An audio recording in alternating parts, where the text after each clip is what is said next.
Erik ten Hag Masterclass. I must say, second half, blow me away. Manchester United 2-1 in total, aggregate 4-3. And how are we feeling, guys? We are pumped up. Do we have gas? We have an after party. I'm going to add my panel to the stream because I don't know. I don't know what to say. I'm speechless. I'm going to add Phil Standish. Phil, talk to me. Good evening, everybody. Yes. We move on to the final. On Sunday. What a way to move on with the motivation. Jay, how are you doing? Phil. All the way from the USA. Phil. Caesar, how are you doing, mate? I'm fine. He's on mute. Can you hear me? Yeah, I can hear you, Caesar. Yes, I can. Yeah, still ecstatic over the win. So, it's a good thing. It's a good day. I'll be bouncing till Sunday night, mate. And then if we win that cup, oh yeah. But I think we're going to take the energy to Newcastle on Sunday, though. So absolutely, that energy will now, because of that win, we'll just be bouncing right through. Through. Oh, cannot wait! Oh yeah. Take it away, Phil. Take it away. What one can you say? At a time. Is the referee? Has the referee? I mean, should we check the referee's bank account? Should somebody doesn't do an investigation? What do you reckon? Tell you, I mean, let's be honest, right? Okay, so it was said in commentary, and he was absolutely right. It wasn't a clear and obvious error, so they had to give the penalty. They couldn't take it away. He did drag him, he pulled him.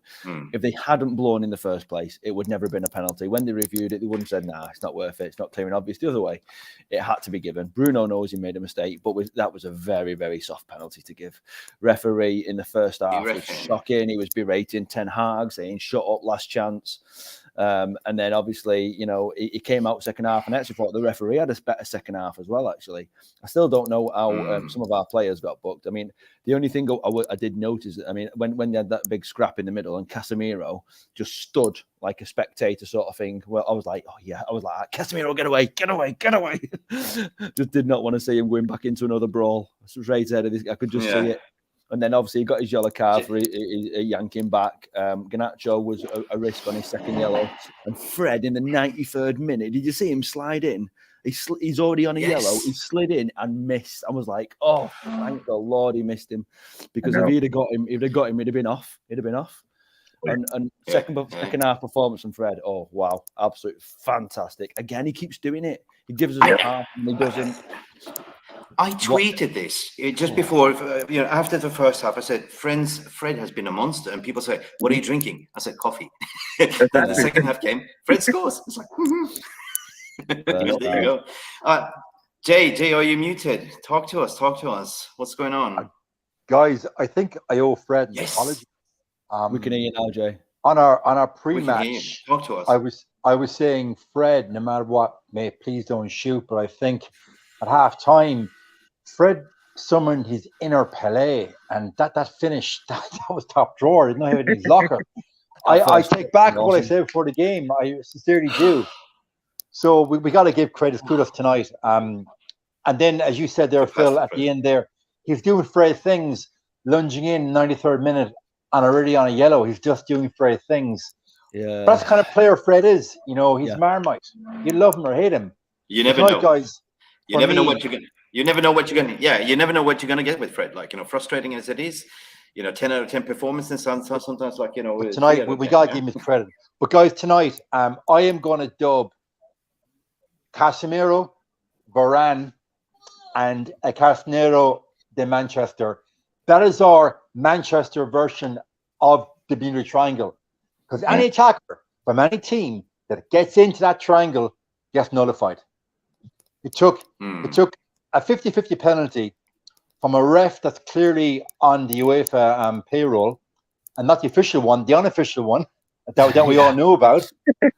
that little slush fund that UEFA have for getting their favourite teams to finals and semi-finals.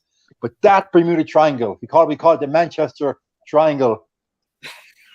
Might be Casemiro, ruled by Varane, and the best CDM in the world right now in form, Casemiro. You go in there, the talk of the tackler, you are going to get lost. And tonight, guys, those three, for me, I know Anthony got a great finish and all that, but those three, they were the constant in that side. And without those three tonight, guys, we would have lost. Absolutely. And can we just point out on Casemiro's a double block inside the box, off the floor, comes flying in from absolutely nowhere after De Gea give the ball away. Casemiro slides in, first tackle, brilliant, genius tackle from nowhere, still lying on the floor, another shot, takes it, gets up, runs after the ball. Casemiro, what I got a super chat from super chat. Thank you, Nathaniel Lucky Smith. Glory, Manchester United. Bring on Sunday. Bring it on. Thank you, Nathaniel. We all gonna be there, Nathaniel. Thank you for your super chat. Oh yeah. Oh God. Take it away. I'm just full of endorphins. I don't know what to say. I'm sweating.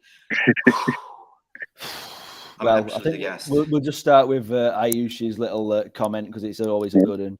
Brazil, love Brazil, love Brazil. Is that how you wanted it said, Ayush? You pay extra for that one? Anthony dos Santos. Anthony. Anthony made a big impact off the bench, and you could see before he came in, his hunger before he even got in the game. He was like wanting to get in because, truth be told, that entire first half, things had to change. I mean, the experiment had worked for a couple of games, but it was just not working in that entire first half. You know, I'm not going to beat on Wout Weghorst because he's made a massive impact since he came outside of goals. But that was not just working in the first half for us. And one thing I always, appreciate about Ten Hag, he sees it's not working, he changes things. And that's what happened in the second half, putting Bruno back in the 10 and bringing on Anthony. So that won us the game. And, as you said, Fred, time and time again, with one of the most underrated players we have on the team, but he always gives 105% every game. Yep. Absolutely. And let's just point out Anthony's goal, because Anthony, we're starting. I mean, it's only one game, but what we've seen. So when he first came when he first joined us, first 3 games, he did his moments, got his 3 goals, fantastic. But after that, he's kind of gone a little bit off the boil. He's kind of made a couple of mistakes, tried to be the superhero.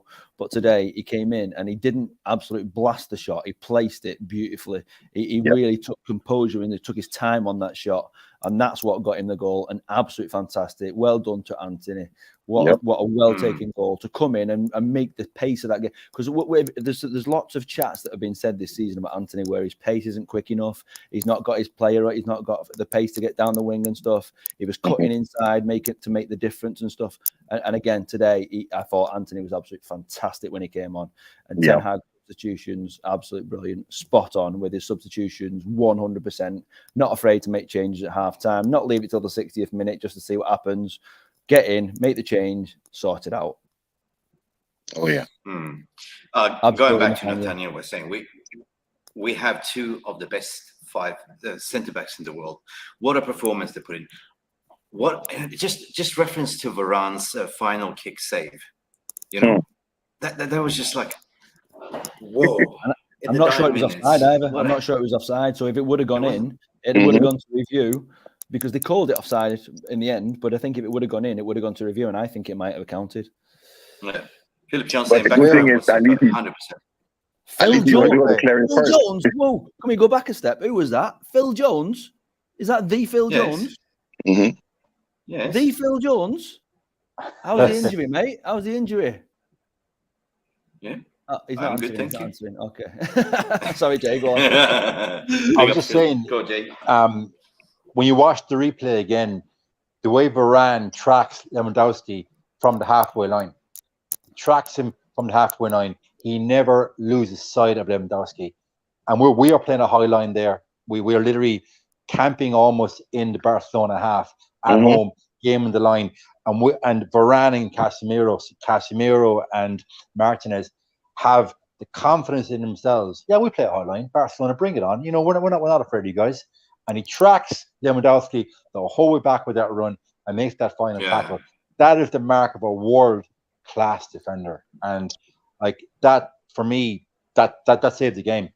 I know, like, I don't think Varane gets enough credit because Varane never has to make that last-ditch sliding tackle because he reads the game so well, and he read Lewandowski all the way like a book. So I was very, very impressive.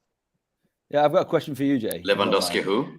What do you think that the partnership between Varane and Martinez is the closest we've had to Rio and Vidic in terms of the different styles of play and what they bring to the game and how they complement each other?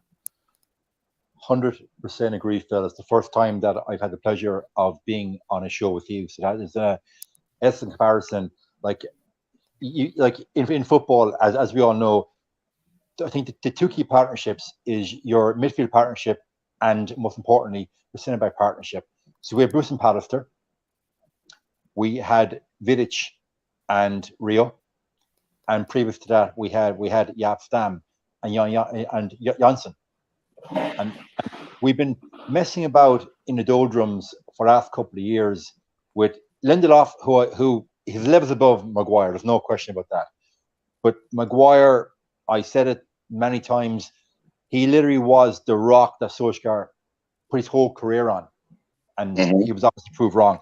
Yeah. But now we have two world-class defenders. I know Varane is in the latter end of his career. He got a lot of criticism that he was only coming to Manchester as his retirement package. That's BS. The man plays with his heart in his sleeve, and now he has an up-and-coming Martinez, another World Cup defender. So we've got two World Cup winning defenders, absolutely, as our first choice centre back pairing, and that is a partnership we could have for the next 5 years. Yeah, like, it's the old saying, Phil. You know, championships are won from the back. Yeah. Clean and sheet. We now have a world-class pairing. And guys, in 5 years' time, you know, we could be saying, okay, who was the best centre-back partnership we ever had? Was it Bruce Pallister? What was it Vidic? But I think Varane and Martinez, they're going to put up to our former legends, because I am so impressed with those two. Yeah. I 100% agree. I mean, I'm saying Lewandowski. Who, like, did you see how Martinez was pocketing, like, you know, Lewandowski? Oh yeah. I mean, going back to Graham Souness and who else has been slagging too short. What? Too short?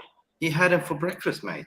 That's, to be honest. Yeah. And I agree with you. Varane is a Rolls-Royce Varane. You know, and we keep forgetting that Casemiro and Varane. Again, this is the old Barcelona rivalry. You know how big in them up there was. Like, you know, they were so fired up against it, and we were solid. I just must say, if you take it away on the first half, we got robbed by the referee. 100%. That killed our momentum because we couldn't even touch them. You know, Jay, I was texting you in the halftime. I was going, no, somebody slipped him a brown paper bag. But you know, second half was yay. Oh, just a yay. But yeah. Take it away. You know, can you hear me, Caesar? Yes, I can hear you. Whereabouts are you from? You're in US, all the way from the States? Yep, from Minnesota, USA. It's about, you know, in the house. Yep, Minnesota in the house. And what's the time? You know, it's 4:31 right now, actually, in the afternoon. Wow. In the afternoon. Wow. Yep. Good enough time to grab a beer after a Man United win. You know, but you know, guess what? Jay said something about a defensive partnership that, you know, is very important to this, you know, whole Manchester United rebuild. When you look at, you know, he named a lot of pairings that our championship winning runs have been built upon. And what makes this even more significant is we haven't been at this level for a long time. And if we are going to be winning trophies, this rebuild, I believe our center defensive partnership has been sorted out already. Because I like to call Varane the Rolls Royce. He is exactly what it is, a Rolls Royce. He's world class. He's experienced. He doesn't put a foot wrong once he's fit. That's the only thing. And it's good to see recently he kind of stepped away from the French national team, which gives more commitment and recovery time to United. So good point there, Jay. Absolutely, 100%. 100%. We've got 15 in the chat, so great. Thank you so many of you for joining us. So many of you are watching live at the moment. Please send your comments in. We'll get as many on the screen as that we can do. Don't forget to hit like and subscribe, and make sure you catch us on the next show as well. 100%. But yeah, so yeah, player ratings. What's your thoughts on those? I mean, do we separate the first half We from the covered the second back half? line. Do we start let's from start. front to back? Can we just add De Gea's save, because that must not be forgotten? De Gea made a mistake, absolutely, and Casemiro saved him. But De Gea's save, quality, absolute quality. And I mean, someone say Sancho should have jumped, but Sancho was playing centre back, and there was nobody else in the picture. Where was everyone? But anyway, De Gea save, yes, well done, De Gea, done it again. Did make a mistake, but we've seen Alisson making mistakes this week. Sorry, I tried to do it without laughing. I couldn't help it. And, you know, and we've seen that several times recently, and we've seen this playing out from the back where De Gea's made. De Gea made mistakes. Pickford's made mistakes. Alisson's made mistakes. Edison's made mistakes. This playing out from the back is risky. It's definitely a risk, and some of the better teams are closing teams down on that and capitalising on it. Today we have got, you know, with the midfield that we've got, with the defence, the partnership that we've got, that Jay was talking about with Martinez and with Varane. We've got that extra support, and we've got that security and that belief that we can actually make those passes and make it secure. If you I won't put anybody down because it's not the day to be doing that, other defenders in those positions for United, that's where we really crumble. So well done, what a save De Gea. Kept us in the game when we really needed it. And yeah, I'm absolutely bouncing. I'm just bouncing. Somebody saying, Jay, I'm waiting for your. Sorry. Yeah, no, go ahead. For it, mate. Go. No, I'm just waiting for Jay's assessment. If we start with the back line, you know, in terms of where do we start? So on the first half, or we going in general? Well, I think we got to view the game on the full 95 minutes. So look, De Gea gets a lot of nursery criticism by so-called online fans, the aforementioned FIFA generation that started watching football maybe 5 years ago. The guy's been a stalwart to that club since what, 2011, 2012, if memory serves, or earlier. Yeah, he's earlier because he's had his 10 years on it. Yeah, he's had his 10 years. He's had his 10 years. He is going to break the Peter Cech clean sheet record in the Premiership. I've got no doubt. He's already taken the record last week. So I don't get the level of hatred that he gets from certain members of the fan base. And secondly, I would say, during the latter end of Jose's reign, and for the vast majority of Solskjaer's reign, without David De Gea, we were mid-table. We were mid-table side. He saved us so many times. So you said a great point there, Phil. You know, you're playing out from the back.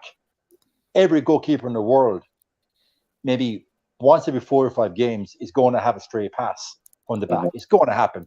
The team's pressing you high. It's going to happen. The online Twitter ratty would bang on about distribution. It's all bollocks. Pardon my French. It's all bollocks. Keeper has got one job. Positioning and shot saving. Mm-hmm. And David De Gea still is an elite positioning goalkeeper and elite shot stopper. For me today, 8 out of 10. We saw his shot stopping again against Leicester at the weekend. Absolute clinical saves again. He is, and because of his distribution, whether it be long or short, he isn't classed as the best goalkeeper in the world. But for me, he's the best shot stopper in the world. 100%. Right now. I mean, he's my keeper. Always been my keeper. I defend De Gea. I mean, you know, I don't get the agenda either. So for me, I agree. 8 out of 10. 8 out of 10, because he saved our ass so many times. Even when we played away at Barcelona, Camp Nou as well. I mean, you know, give the man his the match performance last week in Barcelona. 100%, yeah. And club record as well, broke Schmeichel's record of consecutive clean sheets, right? Yeah. And De Gea has been very, very, important for us.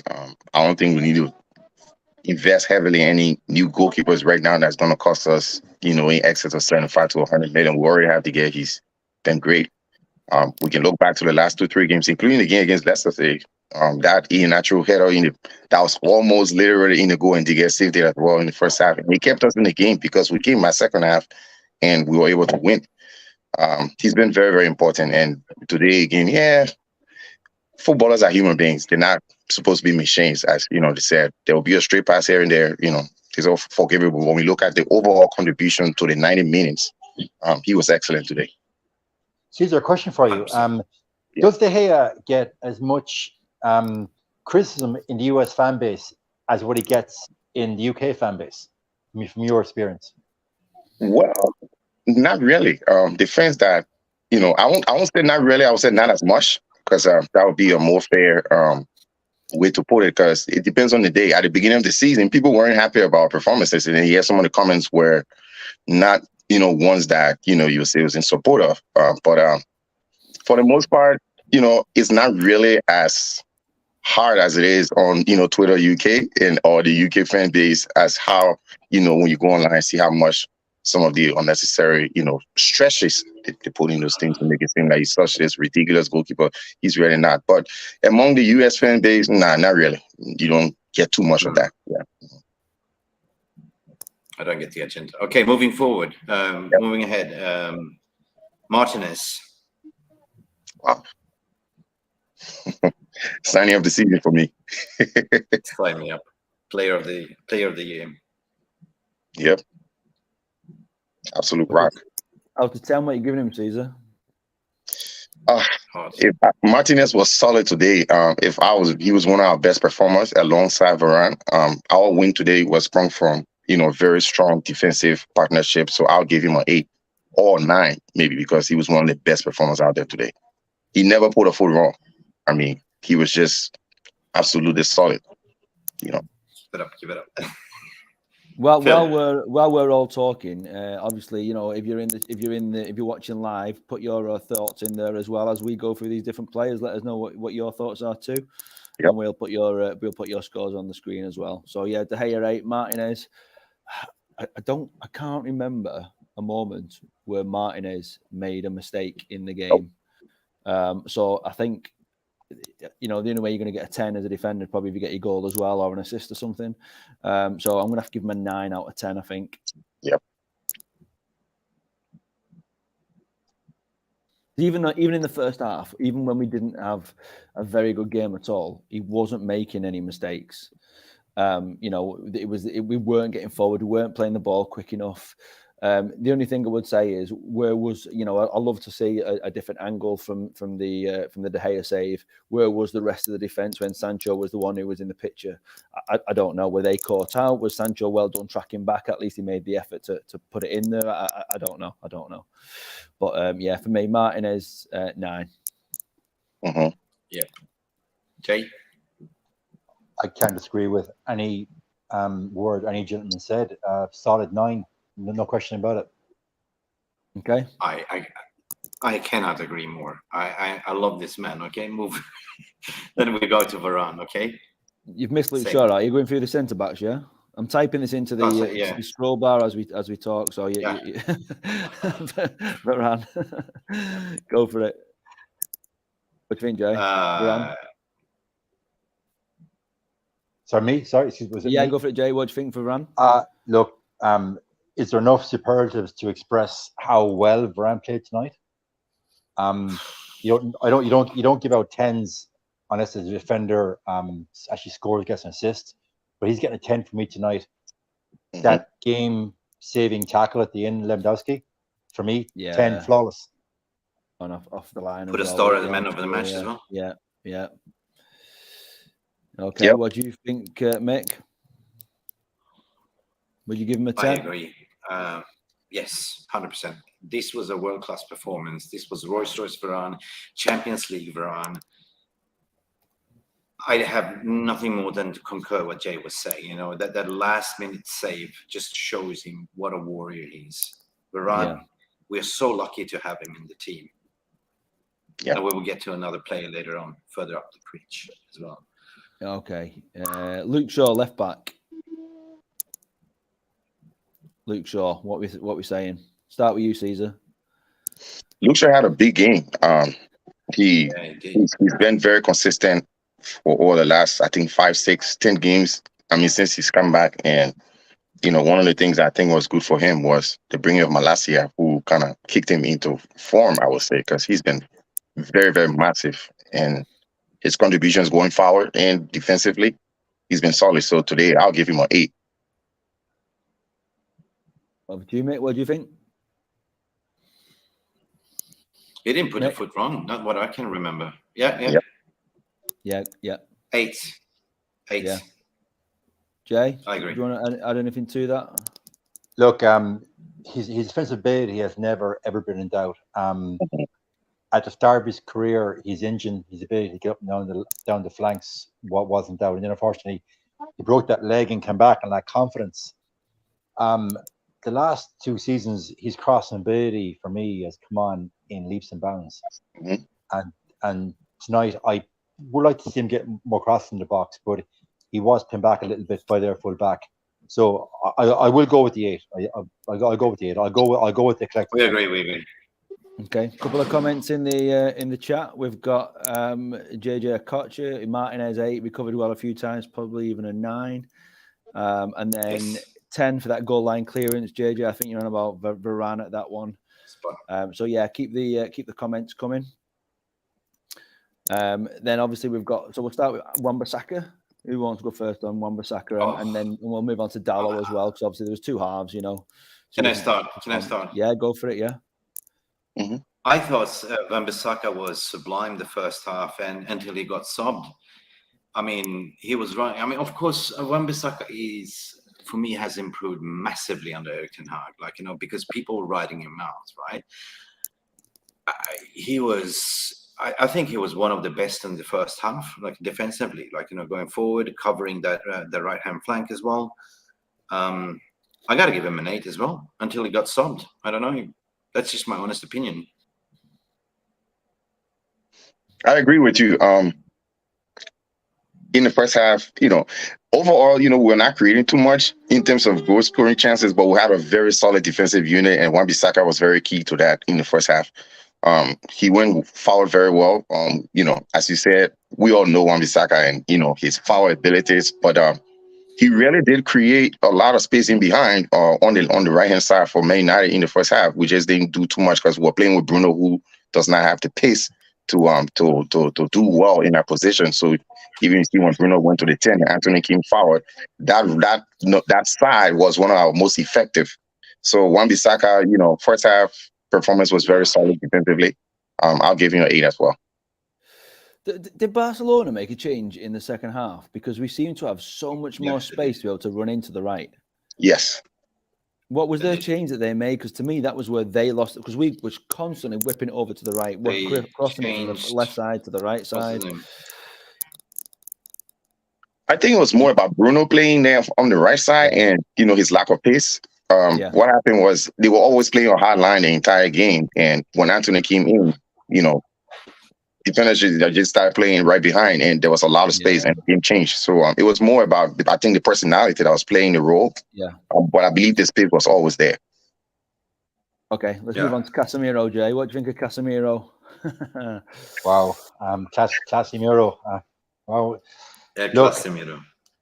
I did a transfer show 2 years ago on another channel, and I was espousing the virtues of Casemiro and how we should just break the bank and get Casemiro in 2 years back. And everybody derided me for my opinion on Casemiro. Oh, we'll never get him. He won't come to Manchester, blah, blah, blah, blah. He's only suited to La Liga. What do they know? Casemiro is our best player. No question about it. We've seen any time this season where Casemiro hasn't played, we have been like, I know it's a very bad analogy. We're literally like a ship without a rudder. No Casemiro, no party. I've tweeted out so many times, Casemiro is Roy Keane with a tan, just with a bit better passing ability. Roy Keane with a tan, love it. Fantastic. Oh, God. Did you say a 10 for Casemiro as well then? No, I said an 8 because Varane gets to 10. I can't, with good conscience, give Casemiro a 10 when I give him to Varane. So he gets a solid 8.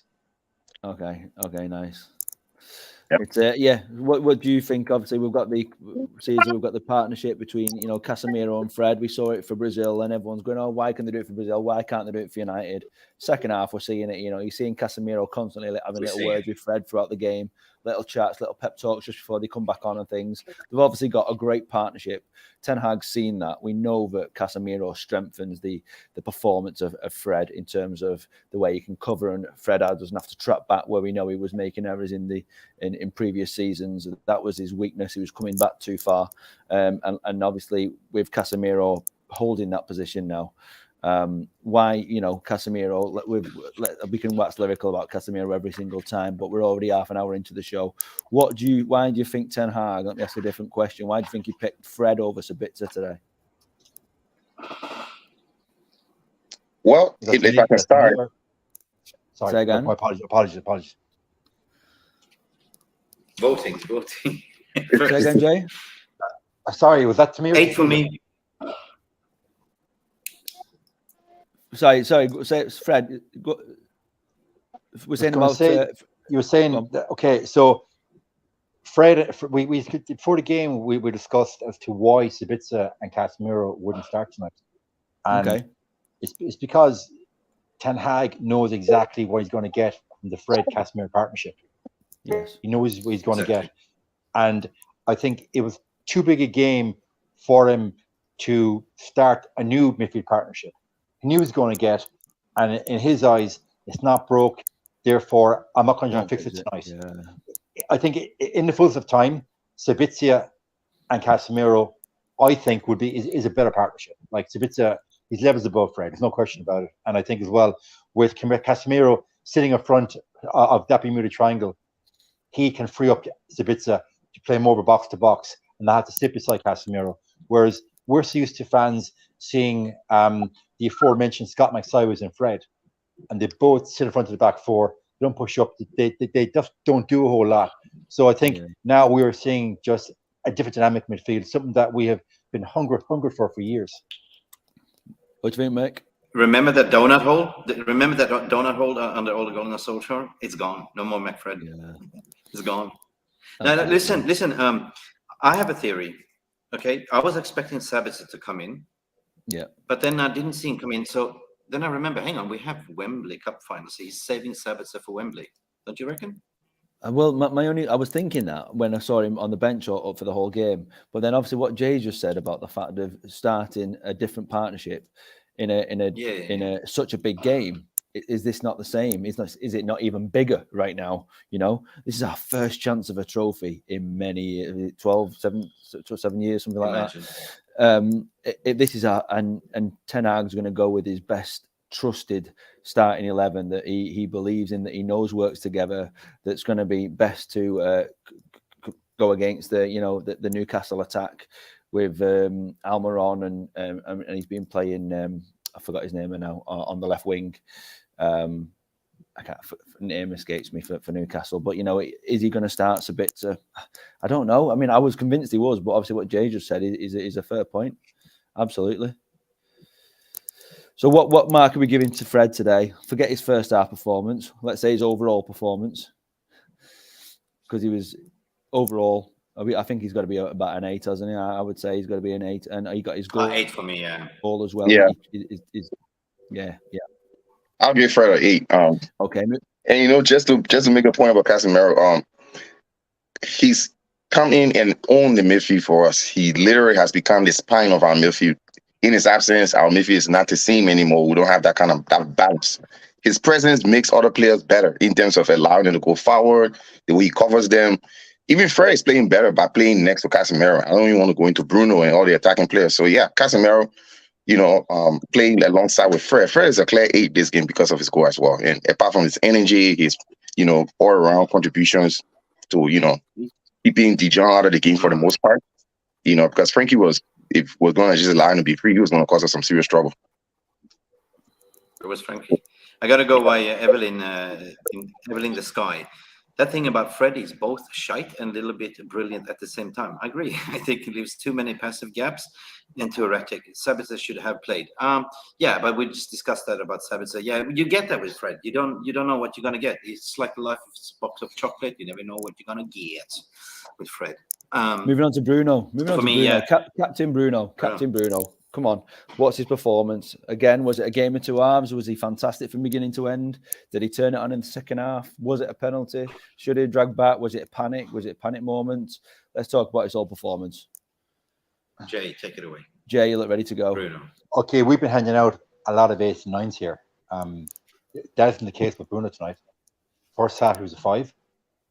I think him playing out the right wing tonight in the first half, Barcelona had his number. Yeah. Out in the right with Aaron Bissaka. It didn't work. But good coach that Ten Hag is. Okay, it's not working. Half time, I'm going to change it. He puts Bruno back central, brings on Anthony, and those decisions changed the ebb and flow of the game. So for me tonight, overall, I got to call it, guys. You got to call a spade. I'm giving Bruno a 6. Probably you got his assist for the goal. He got assist for the goal. That's why he's getting a 6. Right. Okay. Look at it. I'm not going to be all like happy clappy because we won 2-1. Bruno's the captain, and we'll give him his kudos. He did find his inner Roy Keane in that scuffle. Well, and now there's a scuffle. Back in our day when we were all watching football as kids, that would have been a full blown war. But yeah, I don't know. Tonight he was indifferent tonight. But the first half out wide, Barcelona found him out. I don't think he'd be playing out in the right against Newcastle on Sunday. No, I agree with that. I think it's something he obviously tried because we saw what Sancho's been doing when he's been coming into the 10 position, playing that ball around, playing the nice little neat passes, playing the 1-2s, playing the triangle movements. But Barcelona almost were ready for it tonight because of the way that he's been doing it, even ready for the Sancho thing. So moving Sancho, people saying that Sancho can't play out left and things like that, or he's better on the right or whatever. We've seen Sancho now playing in different positions. We've seen Rashford playing in different positions. Bruno in that position where he finished off is definitely his best position on the pitch. He plays for the team on the wing, absolutely. But the minute you put him in the middle, gets the quick, receives the ball quickly, squares it into Fred. Fred with a great touch, by the way, from Fred before he takes that shot, and then obviously goal off the back of it. Yeah. I think what you get with Bruno, Jay, I think it'd be harsh to give him a 6 just based on the fact that he never stops running. And I don't just mean he stops running endlessly, like in the wrong direction and all over the place just to run. I think he puts pressure. He puts pressure on the defenders. He's in this box. He's in that box. He's in the corner. He's absolutely everywhere, and he gives his all for the team.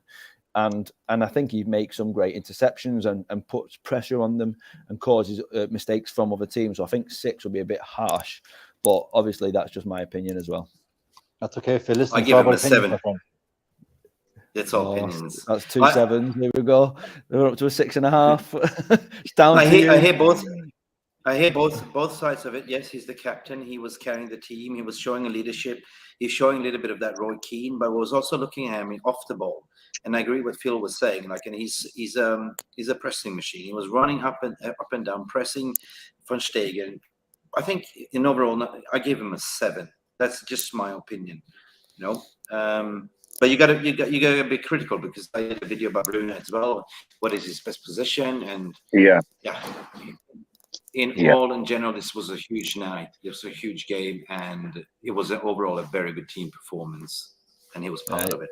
So 7. Just a couple of comments in the chat. So we've got JJ Kocher 7, Bruno better in second half. 8 for Fred, Gerard Kennedy. St. Maximum, thank you. That's the guy I was trying to think of. Well done, you read my mind.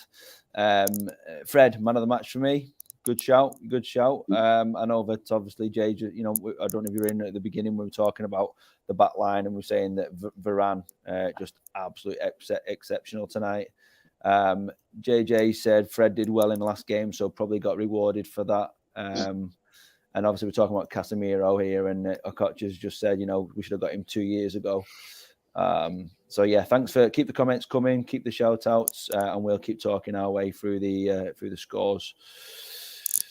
Where are we up to? Sorry, yeah. So we're up to Bruno. So are we agreeing on a 7? Is that where we got down to? Yeah. We go with a 7. Yeah, we'll go with a 7. Okay, Yeah. so we're up to start with left wing, Sancho. I guess Sancho a 5. And not it's only because he really didn't do. I mean, he really didn't make much of an impact in the first half. He was not pressing too much. He got caught out of position a couple of times, and good news that he was playing on the side with Luke Shaw and Lisandro, who was able to cover for him. But he really did not make an impact in this game. But I think Sancho needs time. He's been out for quite a bit. And given the nature of this game, how big it is, I'm not surprised that he didn't perform. But I give him a 5. 5 for effort. Okay. Yeah. 5 for that. Okay. Jay, would you like to add to that? Yeah, I couldn't disagree. I'm not going to go in hard on Sancho. Like, look, he was bought last season for 73 million, hardly used by former manager. So the pressure was on him this year to suddenly perform for Ten Hag.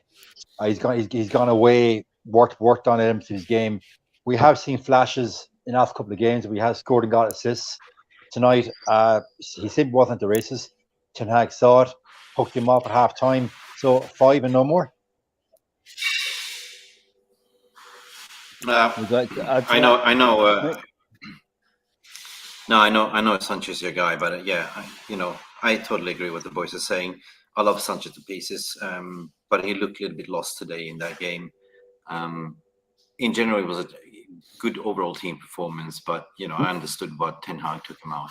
So yeah, I think we've said it on several recent shows, haven't we? Ten Hag is using Sancho and Garnacho in the absolute perfect symmetry, the way they need to be.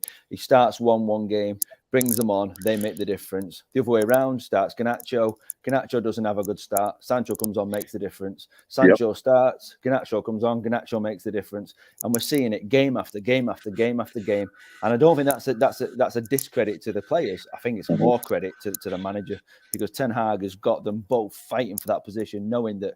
But none of them are like sad that the other ones done well. They're like absolutely made up that the team's performing fantastically, And I think Sancho, like we said, there was I think we've said several times in the show already, several players were played out of position. Sancho being one of those in the first half. He came on, and I think when he was played in the other position in the second half, he'd certainly played a lot better when everyone moved around and we made the changes once Weghorst went off. But yeah, if you guys say 5, I was going to say 6, because he is my man Sancho, but I'll have to stick with me 5 on this one. So Sancho, we'll move on to who've we got left? Who've we got missing? Who started on the right? Remind me, I'm still absolutely bouncing. Who started on the right? Who was it? Who started on the right? Anybody remember who started on the right? Bruno. Was that Bruno? Bruno, Sancho, Weghorst. How could we forget him? That was a problem. I was forgetting Weghorst. Weghorst. Yeah, what people like, guys. Family show. I think he did his look. No one here is going to say he's the standard striker that we are accustomed to at United. Okay, we're not going to say that. Yeah, he does his job in the. I said in the preview all about being a cog in the Ten Hag wheel. So he's a cog in the wheel, and that's the player he is. He did his job to a point, but at a goal down, we just needed a bit more guile. And that guile manifested itself when Anthony came on. We just needed that player that has that little half-second sense of poise to make a split decision, which Weghorst doesn't have. Like, I'm not going to hear and slag him off. He contributed. And the last game at the weekend against Leicester, his pressing was top-notch.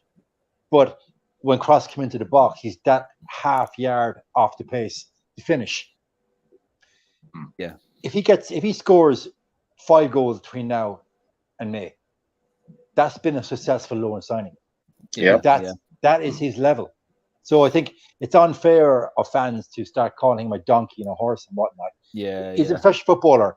He's a cog in the wheel, Hmm. and he's doing a job. And I think we have to give him credit for that. Yeah, Because I think you know, against, for the last couple of years, sorry, Phil, gosh, my apologies. Right. No. The last couple of years, as a fan base, we were watching players go onto that pitch and not giving a fuck.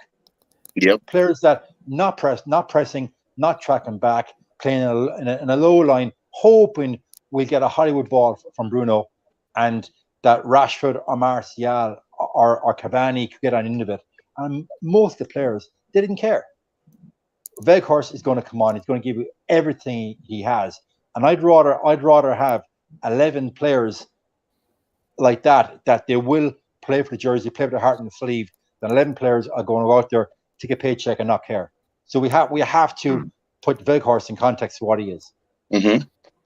And that's a very fair. Yeah, you know, Jay, you nailed it. It is a very, very fair assessment of the situation, you know, regarding Weghorst, because again, he's made his impact. Outside of goals, he's made a good impact, giving, I mean, how much we paid for him? 2.5 million just in January. But his body language is totally different to, you know, what we've seen, you know, from players that have come and gone over the years. His commitment, it just didn't work for him this time. As I said, the experiment didn't work this first half. But it does not mean he was a bad player at all, you know, because just Barcelona kind of stepped it up in the first half. They came and they were, you know, playing to win. And, you know, absolutely. And Weghorst did his part. He did his part. It didn't work. Ten Hag did the right thing, took him out.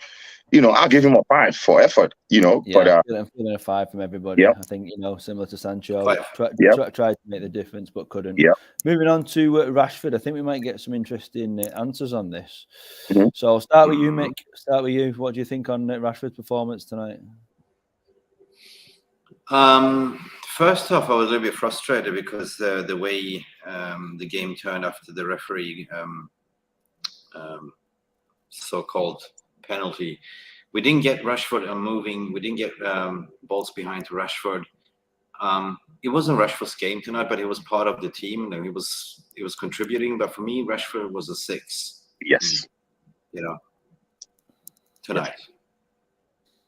Oh, I'm sure he will score against Newcastle for sure, Wembley. Yeah, he's just saving his moments, isn't he? Just saving his goals up. I think. And then I was a bit.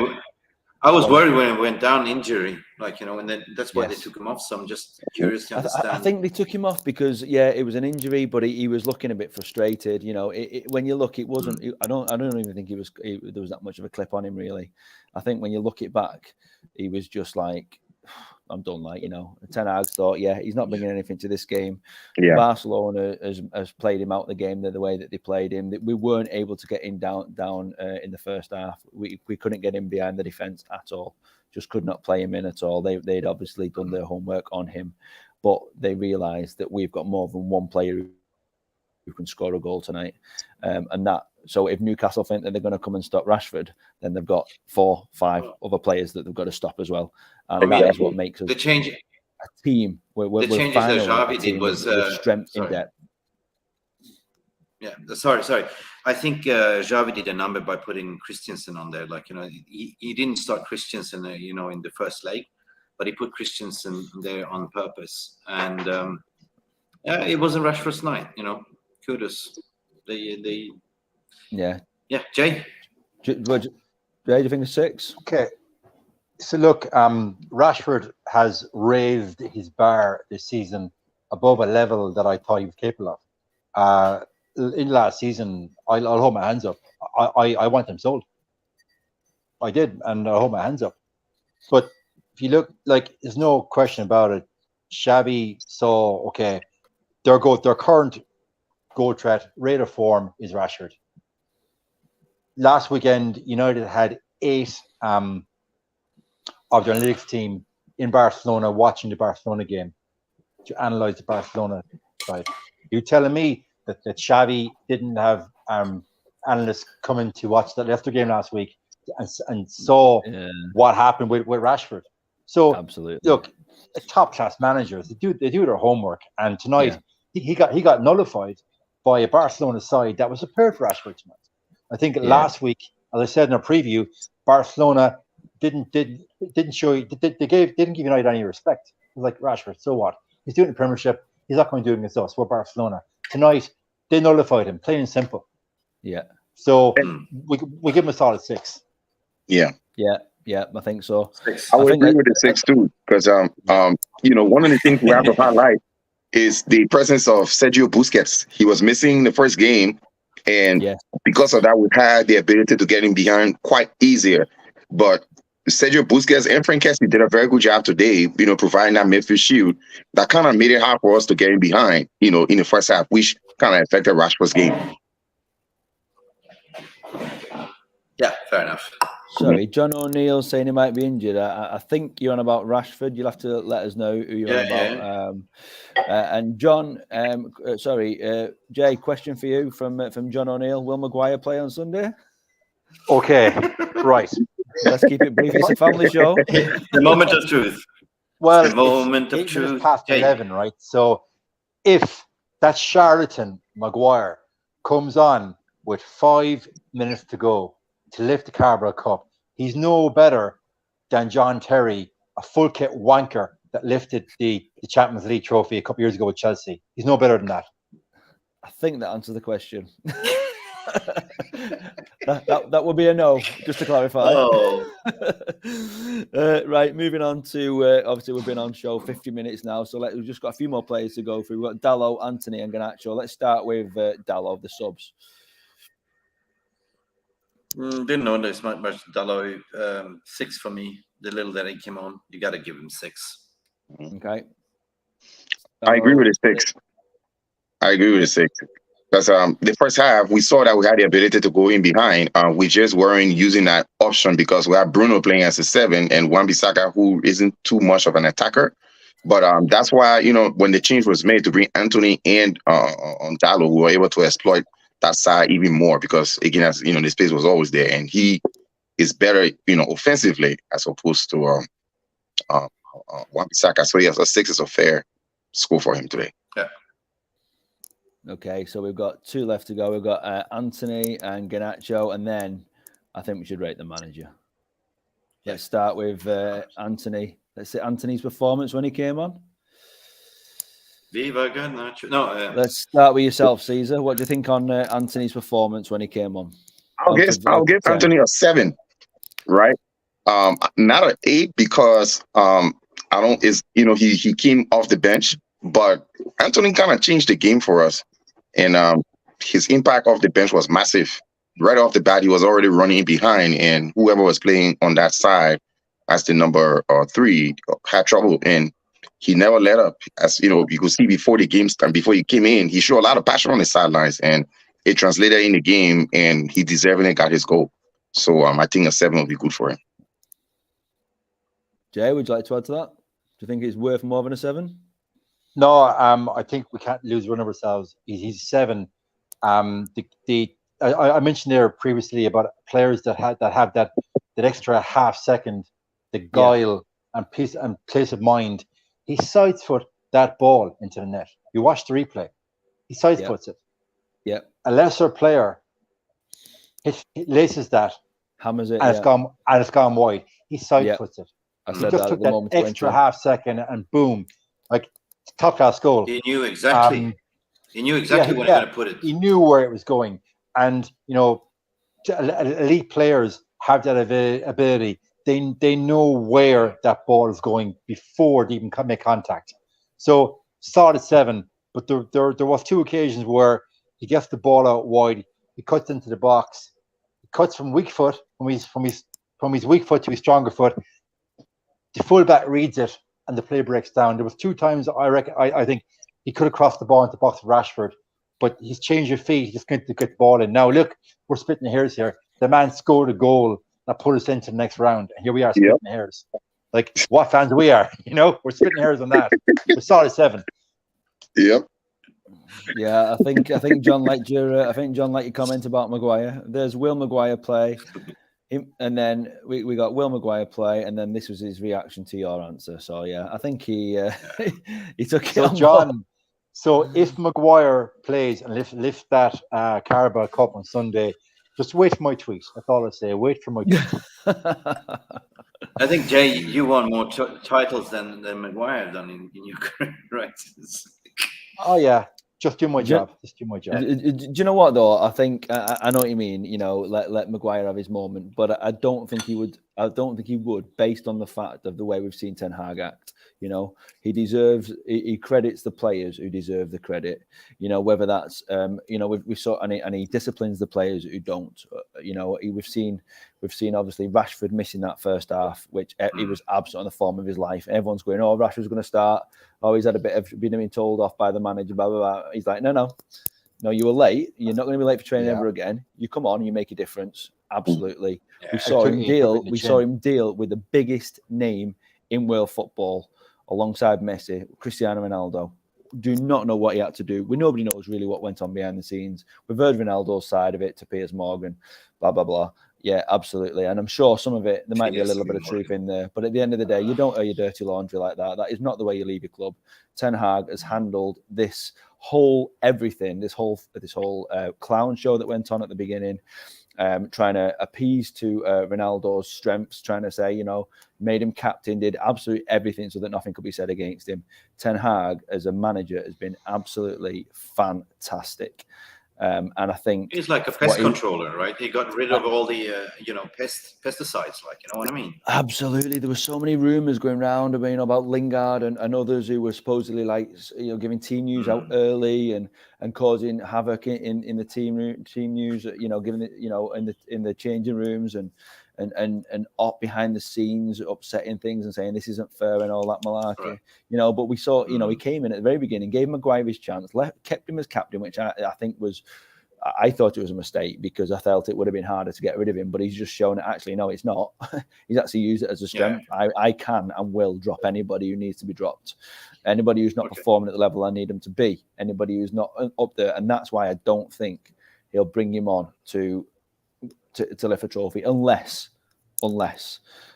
we are in a tight game where he needs to strengthen up the back and he brings him on to clear those headers if the ball's getting whipped in, because we know that's Maguire's strength. Clear the header, and that would be the only reason that he would be that would be the only reason for me that he will be on the pitch at the end of the game. Yeah, Phil, my friend. Well, sorry, one sec, Jay. Yeah, we're playing against it's a third choice goalkeeper. A Liverpool reject keeper. Rashford will just feast on Sunday. He'll feast. Let's hope so. I think just end the show on that. Rashford will feast. Okay. Final scores. I agree on Anthony Dos Santos. 7 for me. He did the goal he took was brilliant. He was tracking back defensively. He's doing a good job. Yeah, but fine. Garnacho. 2 minutes to go. Garnacho and enter Erik Ten Hag. So Garnacho, what we're saying. I'll give Garnacho a 6. Okay. I'll give him a 6 because he came from on the bench and he made an impact. He held that Barca left back or right back, whoever was playing that back, because his runs and going towards the end of the game when we needed to hold the ball, he was at least trying to kill the game. And he made some good plays that kind of caused Barcelona some trouble. So I give him a 6. Anybody disagree on the fact that I agree on the 6, but the fact, 18 years of age, he passed 2 defenders, and Busquets did a dirty on him. Yeah. Did you see that? Like, an experienced Busquets. So we have a diamond in the rough, ladies and gentlemen. His name is Garnacho. I give him a 6 as well. Comment to you there, Jay. Lingard, the pole dancer. I guess you know that about what that joke's about. That's a tweet I put out. A long time ago. Oh, okay, fair enough. And then we've obviously got, I know Jay's Harry's #1 fan. That's from John O'Neill as well. Keep the comments coming. Really appreciate it. Love the engagement with the live show. It makes it much more enjoyable for us as well to get your Scotty Mac. You forgot Scotty Mac. I've missed one. Sorry, mate. Scotty Mac. 6. Where am I going? Scott McTominay, sorry. Yeah, absolutely. I thought you meant to miss somebody in the comments. Scotty Mac. Right, 6. Yes. 5, 6. 5. McTominay, He did what he needed to do, didn't he? He came on. He just made a little bit of a difference. Yeah. Last comment. Obviously, Ten Hag. What would you rate him? A 9. And it's only because he's a smart coach. Not every game, Man United is going to win from the get-go. But what we look forward to is having a coach who sees the game, reads the game, and makes the best decisions to help us win. And this is not just an ordinary game. This is Barcelona we're talking about. 18 games and they haven't lost. And we won because of the coach's ability to see the game and make the right decisions for the team. So I gave him a 9. Alan says 11. Yeah. Oh. Well, it is Ten Hag, isn't it? So I'll let Mick lead with that one. I gave him a 9 high. John saying, I agree. 10. I'm pulling John's 10 Hag. Brilliant. His in-game management, his substitutions spot on. Mm-hmm. His passion. He almost got Do you know what I sent love off as well? Yeah, I love as well. He's not. We've seen for so many years recently, even with Mourinho, with Van Gaal, with Moise, sitting on the bench, working out what's going on in the game, sat with an iPad, looking at things. We're not seeing that with Ten Hag's berating the ref. Come on, that's not good enough. Get up. And, he's screaming at his team, screaming at the players, shouting. How many times do you hear the camera pick up him shouting, "Oi, Ganacho, oi, Sancho, Rashford," shouting at the players and being a manager, not just sitting there assessing it and going, "Oh, well, you could have done better in the 44th minute," making it clear in that very moment. And so it's not just his decisions that he's making before the game or what he's talking to his team about, about which substitutions they should make or how but you can see it. Camera pans it all the time. How can we make a difference? You can see they're not just kind of sat there going, "Oh, well, I saw this on YouTube the other week and he seems to run down the left wing or whatever." He's constantly chatting to his panel, chatting to his team, chatting to his guys around him. What can we do? What can we make the difference? And we've got such a strong coaching team. And Ten Hag, absolutely not afraid to make one change at halftime when somebody might have said 2 or 3. That would have been Mourinho's style, I think. Change 3 straight away. Yep. Ten Hag made one change, see how that impacts the game, see what difference that makes. Let's stretch it. We got our early goal, fantastic. My substitutions worked. Now move on. What can we do to win the game? And then with the 83rd minute, man management brings Rashford off, who's our top goal scorer, believing we've got enough on the pitch with the Casemiro, with the Varane, with the Martinez, with the solid performances that we can put in, and Fred, even though he nearly got himself sent off in the 93rd minute, with that belief in the rest of the team, I can take my star striker off and we can hold this game now. And man management. Absolutely spot on. Absolutely spot on.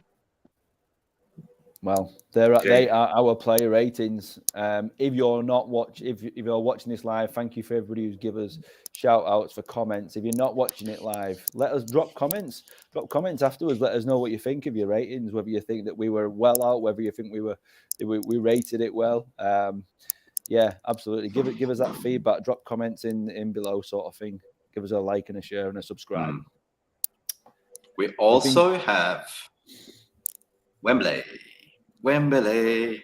Sunday, right? What's happening at Wembley? The finals on Sunday. No. What's happening? Not familiar with this. No, I don't know. Are you kidding? We might win a trophy.